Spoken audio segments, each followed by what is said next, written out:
Hello everybody and welcome back to another installment from our series Straight from the Horse's Mouth. Today's webinar concentrates on SparkNZ and how they went about setting an approved science-based target with the Science-Based Targets Initiative. The SBTi is internationally regarded as best practice for methodology on developing carbon reduction targets. Here's a sneak preview.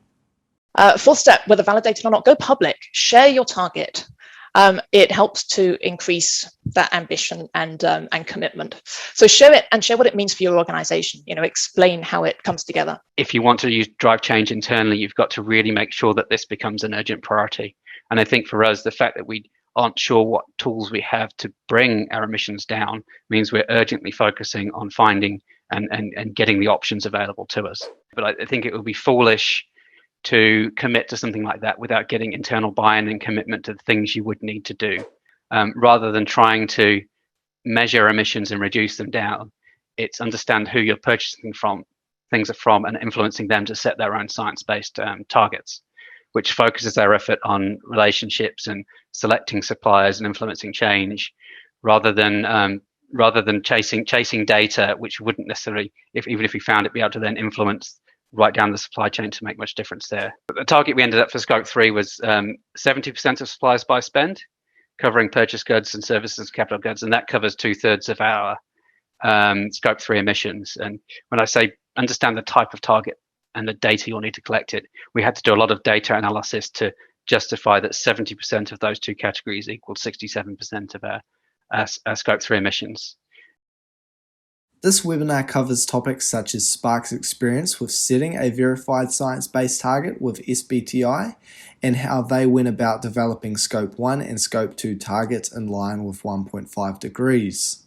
With that, let's get started. Hello everybody, let's get going. Welcome back to our webinar series, Straight from the Horse's Mouth, Insights from the Experts in 30 Minutes. My name is Emily Townsend, Head of Lifecycle Strategies here at ThinkStep. I'm your host for the next half hour, and today we focus on science-based targets. Our guest speaker today is Tom Newitt. Tom is Sustainability Lead at Spark and has been working in sustainability and corporate responsibility for the past 15 years. So we share a birthday, Tom, you and ThinkStep. With hands-on experience across a wide range of sectors. Tom recently worked with us to establish a science-based target verified by SBTi, and that's what he'll be sharing today. So, science-based targets, the what, why, and the how. Science-based targets are a public commitment made by organizations that follow a clearly defined pathway to meet the goals of the Paris Agreement. That is to limit global warming to well below 2 degrees above pre-industrial levels and to limit warming to 1.5 degrees. SBTs are aligned with the latest science, and currently that's the IPCC special report on 1.5. And finally, SBTs are measurable. They state how much, by when, and from what baseline. So normally SBTs are set for the midterm. They cover between 5 to 15 years in the future, and that creates a balance between urgency and preparedness. Longer term goals are encouraged, but they must be supported by those midterm or interim targets. The UN body, IPCC, outlines significant differences between 1.5 and 2 degrees of global warming. Severe climate impacts on nature and on people are predicted under both temperature limits, and this is just a small snippet from that report. So even 1.5 degrees of warming is going to have severe impacts, and we will certainly need further global efforts beyond 2050 to become net positive. Science-Based Targets Initiative have increased their minimum ambition over time. So when they started in 2015, same time the Paris Agreement was signed, they started with a minimum ambition level of 2 degrees. They moved that to a well below 2 degrees minimum ambition in 2019, and there are further shifts coming up. So on to the why. Because it's a good thing to do. Science-based targets are good for society, the environment, and ultimately they are good for your business. They let you know what you need to get on with. They help you to show leadership and to satisfy client requirements, because as much as you're going to be talking to your supply chain, you are other people's supply chain. And they make sure that we are best placed to the transition to a low carbon economy. When I say they're good for business, this is a really key point. Science-based targets remove the question of how much you can do, and instead they set how much you need to do. So it gives that certainty of what your contribution is. So the first step of setting a science-based target is actually to measure and understand your baseline emissions profile. including which scopes your emissions are in and from what activities. The Science Based Targets initiative requires inventories to be reported in line with the Greenhouse Gas Protocol, and that's using your scopes 1, 2, and scope 3 for value chain emissions and the 15 scope 3 categories. Science Based Targets initiative provides a lot of user-friendly resources to support organizations to set their targets. That includes manuals, criteria, target setting tools. Sometimes there can seem to be too much, but it is there and it helps you to work through it. And target setting can be extremely simple, especially for scope 1 and 2, and particularly for SMEs who can just sign a letter. Any organization can set a science-aligned target by following the guidance that's provided. But really the gold medal standard is to have your target validated by Science Based Targets Initiative, which is what Spark have just done. Fourth step, whether validated or not, go public, share your target. It helps to increase that ambition and commitment. So share it and share what it means for your organization, explain how it comes together. And then finally, publicly track your progress. Again, it maximizes transparency and accountability. And share your plans, share your successes, and importantly, share your stumbling blocks and help others to get on the same journey. In terms of approaches, just to dig in a little bit to what SBTi offers, they have a range of target setting approaches. 2 of those are applicable for scope 1 and 2 targets. The range is tightened because those emissions are within the direct control of the organization. So the absolute contraction approach is the simplest. It's applicable to all targets for all scopes and essentially says emissions must be reduced in line with the global requirements. It gives all parties equal responsibility. The graph on the right is an example of a 1.5 degree target. And as you can see, the emission reductions don't end at the target date, and you'll be expected to continue on that trajectory. There's also a range of sector-based methodologies that have been developed for emissions-intensive industries. Those create a pathway based on the physical emissions intensity of each sector and what that would need to be globally in order to align with the Paris goals. There's then additional methodologies that are allowed for scope 3 targets, and that includes intensity targets, supply chain engagement, and also a combination of any or all of the above. Supply chain engagement, it's important to note, it's not an easy option. It requires at least 2/3 of your scope 3 emissions to be covered by a science-based target within 5 years. So you don't get that up to 15 years in the future, it's within 5. And in practice, that means a lot of discussions and persuasion and collaboration and probably some difficult decisions coming up. Looking ahead, Science Based Targets Initiative have recently announced a new strategy, and that increases the minimum ambition level again to align with the latest science. So coming to effect from July 2022, the new strategy will require scope 1 and 2 targets to be aligned with 1.5 degrees as a minimum ambition level, and scope 3 targets will be aligned with well below 2 degrees. It decreases the medium term target timeframe from 15 years to 10, so you can only set it up to 10 years out. And it will tighten up on the scope 3 target setting approaches, removing things like the financial intensity. That new strategy is also going to support SBTi's new net zero standard, which they published in October, which enables companies to set and validate robust and credible net zero targets. And given the frequent updates, we would always recommend companies setting the most ambitious targets in line with the spirit of the requirements to ensure that your commitments remain relevant. So after that whirlwind run through, I'd like to hand over to Tom, who will provide some insights of Spark's recent experiences. Oh, fantastic. It worked well. Yeah, it was a whistle-stop tour, but a very, very thorough one. And I think I'm learning a lot, have learned a lot from Emily and the team at ThinkStep through this process. So I won't try and go too much into technical detail. And if there are any outstanding questions there, I think direct those towards Emily.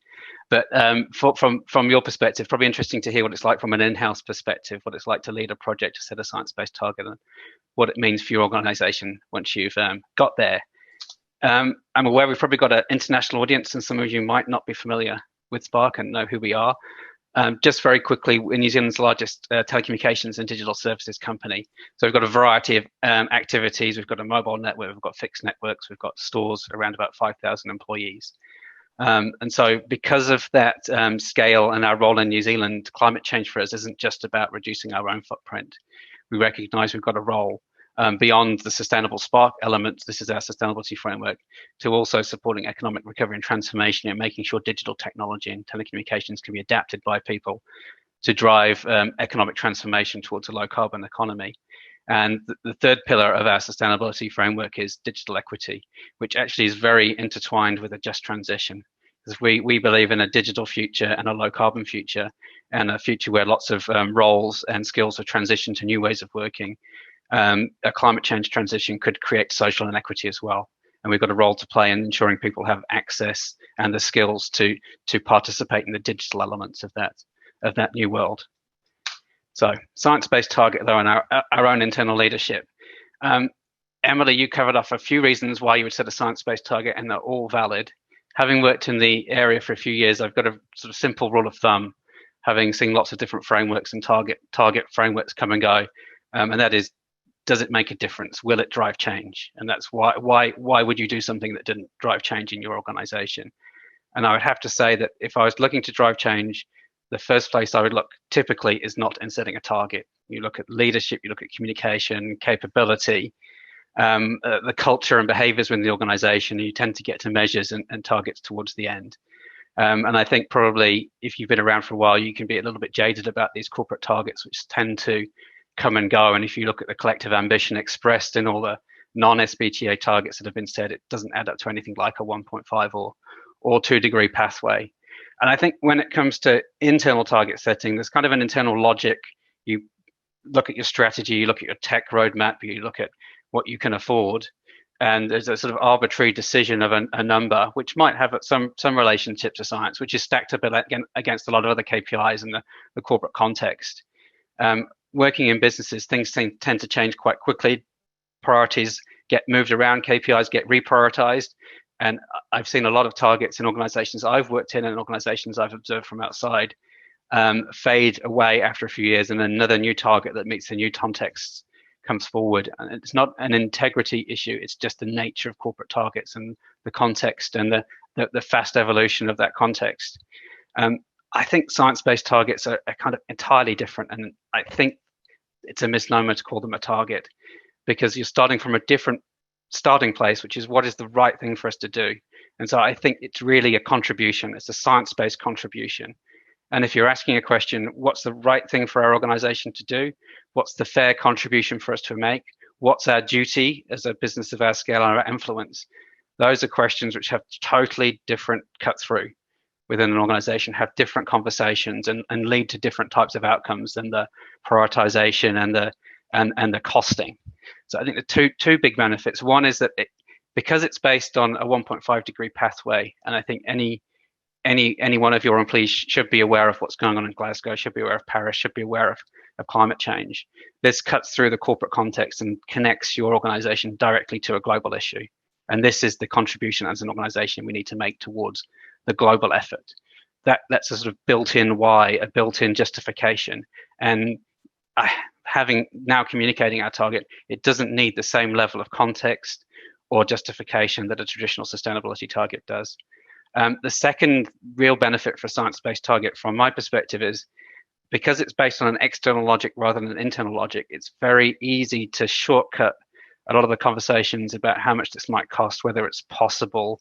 A lot of those internal stakeholder management things you might need to do. You still need to take people with you. You still need to make sure everyone's aware of what's going on, but it gives you a shortcut to be more ambitious and set something which is a contribution rather than a target, and be comfortable that this is what we're sure is a robust thing for us to aim for, and we are comfortable we don't have all the answers and haven't costed it and don't know everything there. So you can move very quickly from the planning and how we're going to do this to actually starting to drive action and not get stuck in that kind of corporate cycle you can get caught in.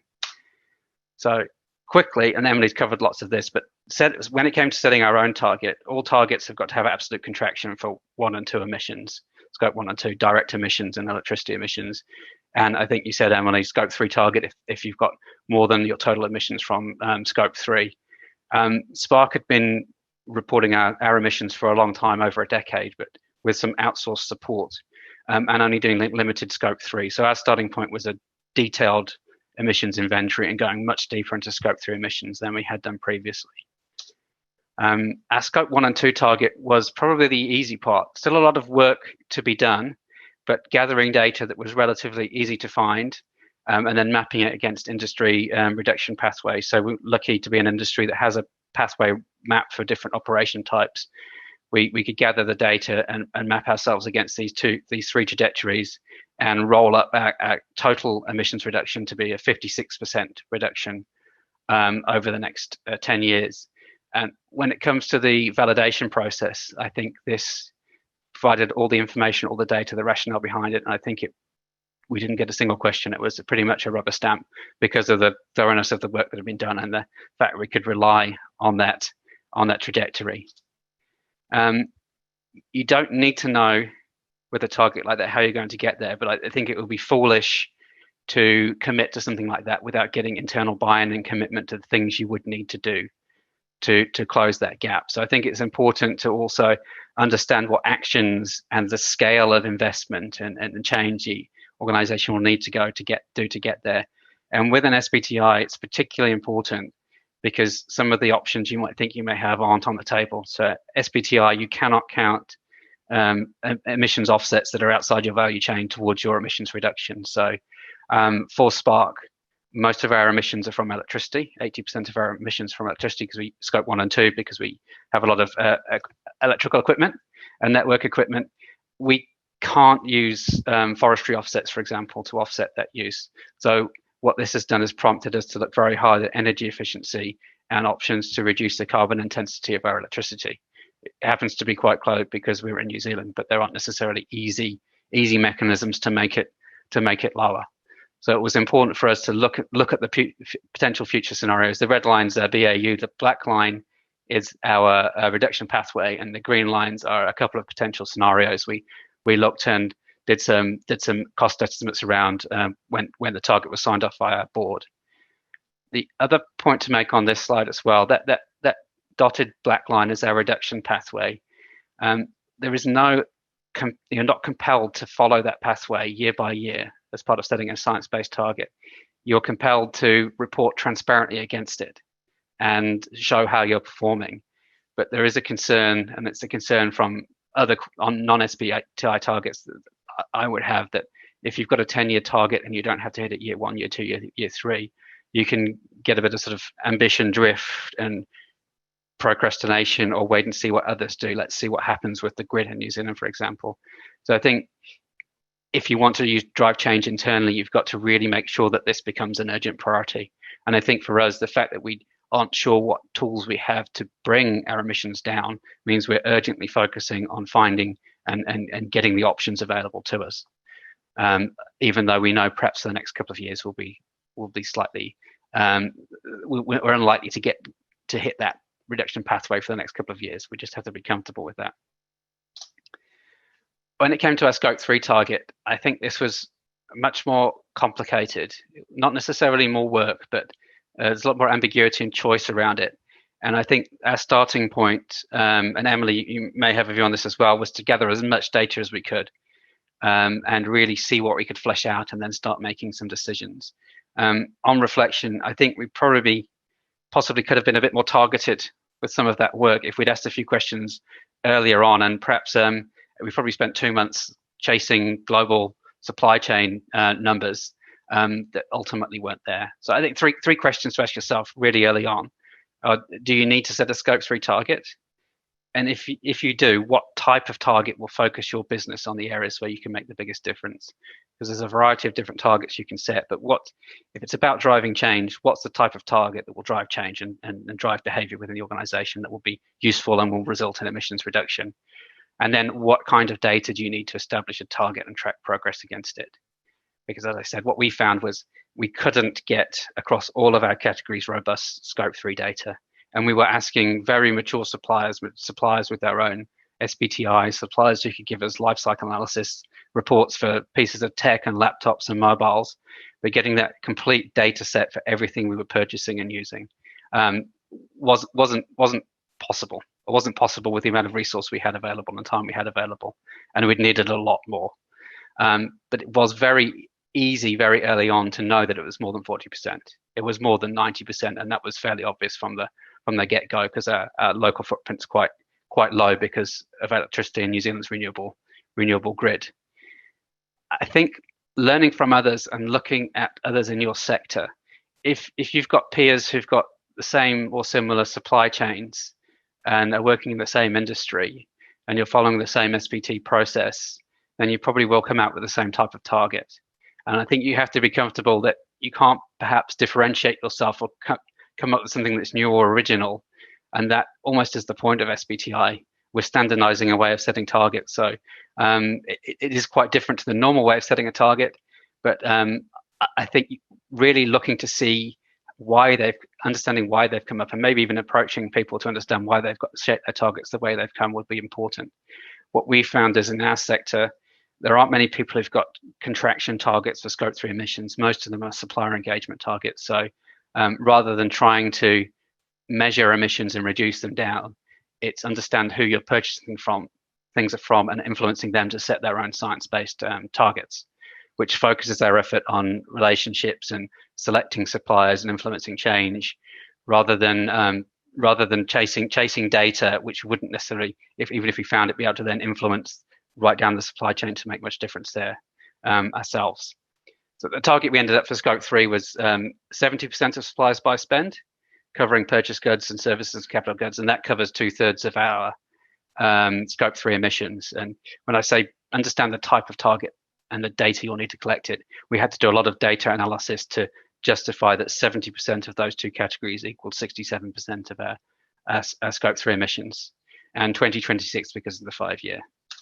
I'll finish on this one last slide, but quickly, just a few tips on the verification process, because I think it is different for every organization. I think Emily, ThinkStep set its own target, and it was relatively straightforward. We had quite a prolonged period of to and fro. It was constructive feedback and suggestions from SBTi. If you worded your target like this, it would be easier for us to approve it. If you could change this to reflect that, would you feel comfortable with that? I think we started with one wording and it changed 3 or 4 times through the process. And within SBTi, it goes through a number of different groups for validation and verification and peer check.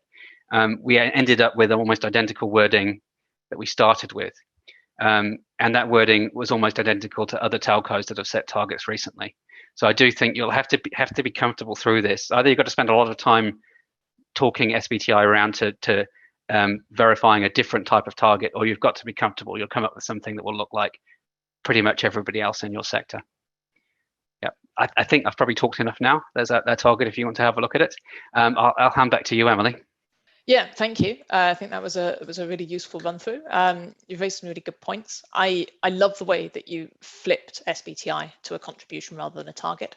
I think it's a really valid point, and I'm probably going to steal that.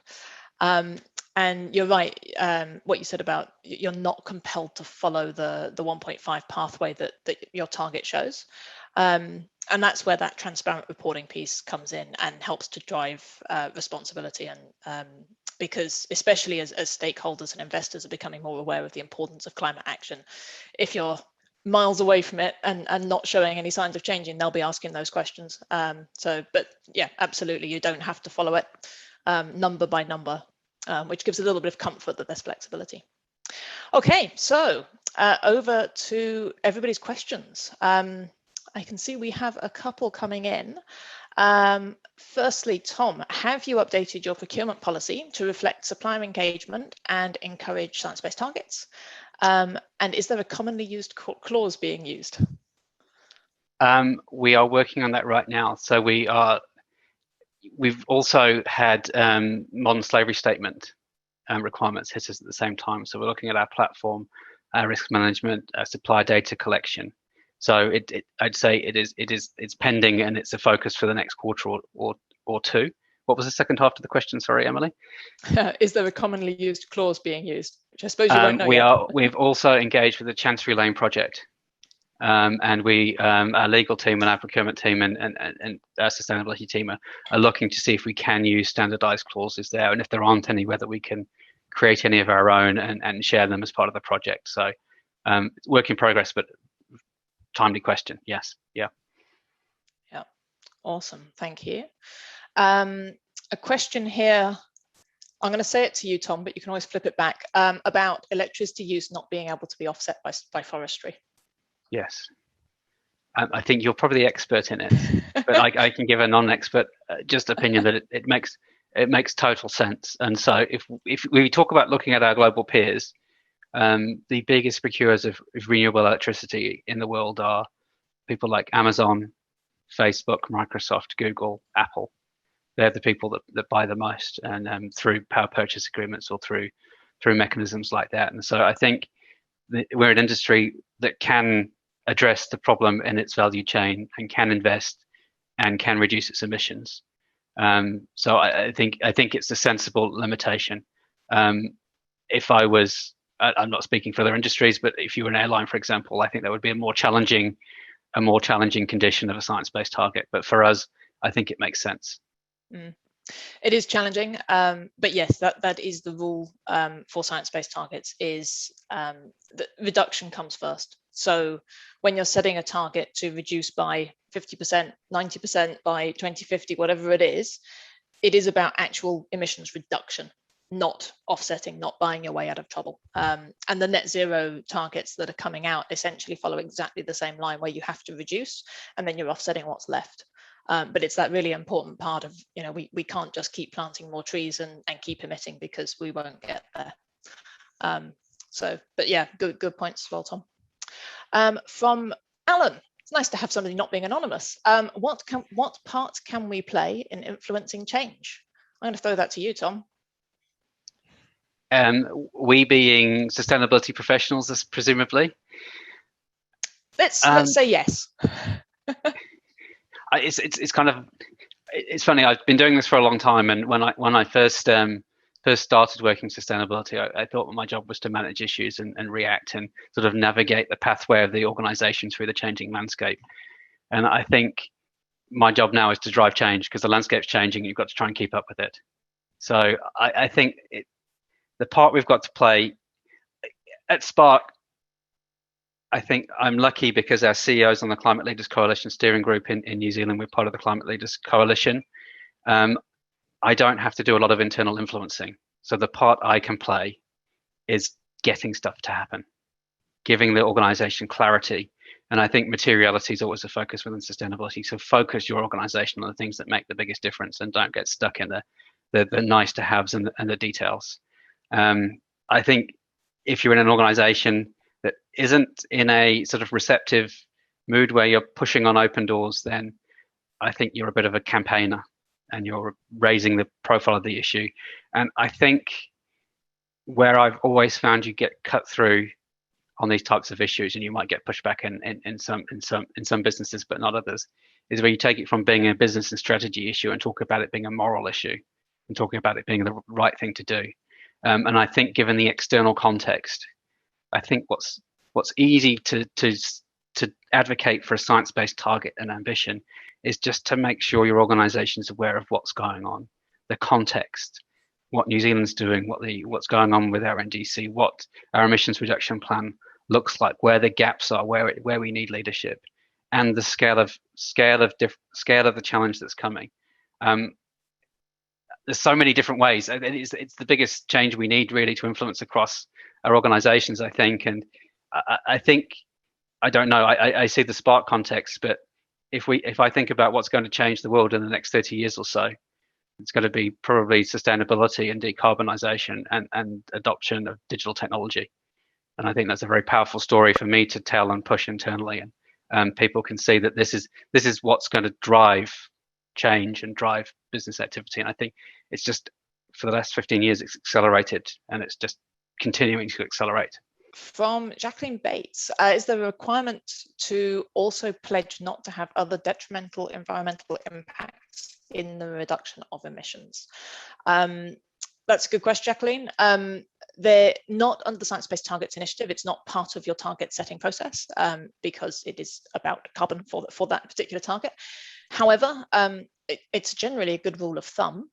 I would highlight the role that LCA can play in helping you to understand all of your different impacts and making sure that you don't trade off one against the other.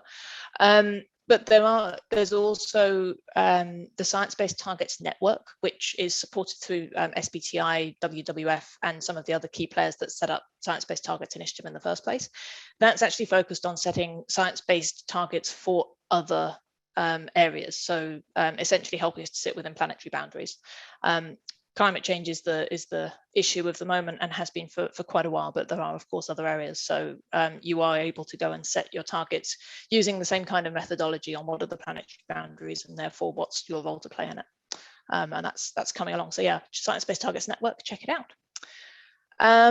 Another one. So you mentioned, Tom, about scope 3 emissions and spending a couple of months as a futile exercise. Did I use the word futile? Sorry. I'm not sure you did. But for Spark, wouldn't scope 3 be the largest emissions with its import of equipment from China, Taiwan, and other nation states? And if yes, how have you calculated these? Well, ThinkStep did a lot of the work on the calculation. So the futile, it wasn't futile. We reflected on it yesterday, didn't we? It was useful and a useful exercise to see what was available. We started with trying to get information on all the equipment and all of the consumer equipment, all the network equipment that was coming in, and we could find that relatively easily. But then understanding the embedded emissions in each piece of equipment, because electronic equipment's got a hugely complicated value chain sitting behind it in terms of raw materials through to processing and lots of things in there. Some of the more mature companies, and when I say more mature, I think global leaders is probably the best way of saying it. So someone like a Nokia were able to provide us with very detailed reporting and some sort of life cycle emissions estimates for certain types of technology. But there's so many different types of things used in our networks that getting that information for everything that's been installed everywhere was very difficult. What we ended up doing was using that, we could extrapolate that and see roughly how things were sitting. And the consumer side of things, incidentally, there's really good life cycle reports and emissions reports for things like Microsoft devices or Apple devices. They've got great environmental reports for each of their iPhones that talk about their embedded emissions. To get the big picture, we used, and Emily will correct me on that wording, economic input-output factors. So per dollar spent, what are the average emissions for this type of good purchased in New Zealand? And I'll hand over to you, Emily, if you want to fill in the gaps on that. Thanks, Tom. Yeah, no, that's absolutely right. Yes, we did use those because it helps us to get that big picture. And yeah, I think the important thing that you highlighted is you could go out and try and capture all that data from every piece of equipment that you're buying, what the impacts are. It would take forever, but more importantly, there's very little you can do to influence it, because let's say you find out the iPhone 12 has higher emissions than the iPhone 11. Does that mean that consumers in New Zealand will not want the iPhone 12? Probably not. They're going to have a demand. You're going to be importing it anyway. So, or Android versus Apple, or whatever the argument is. So you can't directly influence the emissions that are embodied in those. What you can do is work with your suppliers to say, well, how are they going to do it? So that's where the time that we spent trying to chase some of that data was useful in terms of understanding the big picture and where the emissions were and what the issues were.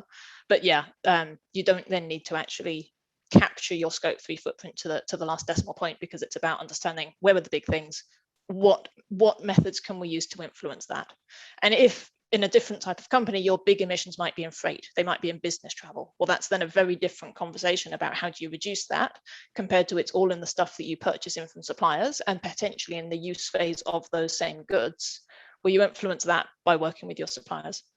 And that's where, yeah, it will work differently for different companies. But yeah, I would say I think the target we've set is ambitious and will drive good engagement to try and address those emissions. So we've not set a target that doesn't recognize the scale of them. We set a target that does recognize where they're coming from, and it's actually 70%. We've done the analysis on how many of our suppliers currently have targets or are in process. There is quite a big gap to fill, and quite a lot of influencing to do along the way as well. So do either of us see science-based targets becoming mandated or a legal requirement at any point in New Zealand or in other jurisdictions? I can have a first crack at that one, because in New Zealand, TCFD or TCFD-based reporting will be mandated in the next couple of years. And as part of that, you have to disclose your strategy, your targets, and your performance. And I think as well in New Zealand, the context with the Climate Leaders Coalition building best practice around having science-based targets, I don't think it'll be mandated, but I think it might become quite ubiquitous. and it would be an exception not to have one. Whether SBTi verified and through the verification process, or whether we've sort of settled on an accepted standard that perhaps doesn't have all those hurdles in there for organizations of different size, I'm not sure. But mandated emissions budgets over the next 10 years, we're going to have to reduce against a 1.52 degree pathway anyway. So mandated through in background regulation one way or another, probably. But I don't think so. But practically, probably yes. Great answer. Yeah, and the only thing I'd add is that as that whole interlinked supply chain thing, which means that even if we're not being mandated to by government, a lot of us are suppliers to other organizations who will then be having those conversations with their supply chain about, you need to be setting targets. Again, could be science aligned, might not be verified, but yeah, it's going to be increasingly common, if not mandated. And lastly, what happens if Spark gets to 2026 and they haven't reached 70% of suppliers having science-aligned targets? That's a nasty question to end on. Sorry, Tom. Well, we'll have failed, and it will feel bad. I suspect our stakeholders will hold us to account. I'm not sure what that accountability mechanism will be yet. I think we're asking our suppliers and our customers are asking us whether we've got targets. In a few years' time, it'll be, how do you have a target and are you achieving it?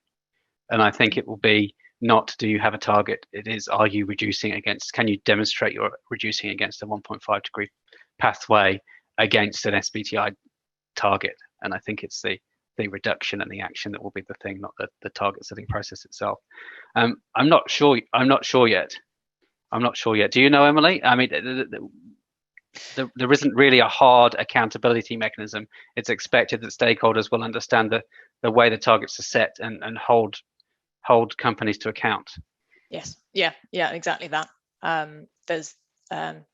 It is all about that accountability to your public target, and to all your stakeholders holding you to account, which we all have a role to do, and that asking whether it's groceries or on electronics or on your internet provider or on your TV provider, whatever, it's about asking, what are people doing on this, and is it real, and can they actually show that performance, which I think is a really good place to finish. Yeah, go on. It's a good question. I would also say there's a growing trend of people linking sustainability targets to sustainable loans and finance. Also true. And I think we are shifting from having targets and adhering to frameworks to demonstrating action against targets and driving reduction. So I'm all for those kind of accountability measures coming, just not sure what they are yet. Yeah. And the question I could ask was actually just followed up with, if it becomes clear that it's happening, that you're not going to reach your 70%, are you able to modify the target? Short answer is no. Your target is published on the Science Based Targets Initiative website. That's one of the things that makes it so robust. You can't, unlike previous corporate targets where you publish a target and then, we're not quite going to get there, next report will just shift it a bit or we'll change the way it's worded. You don't have that wiggle room. So it's public, it's out there.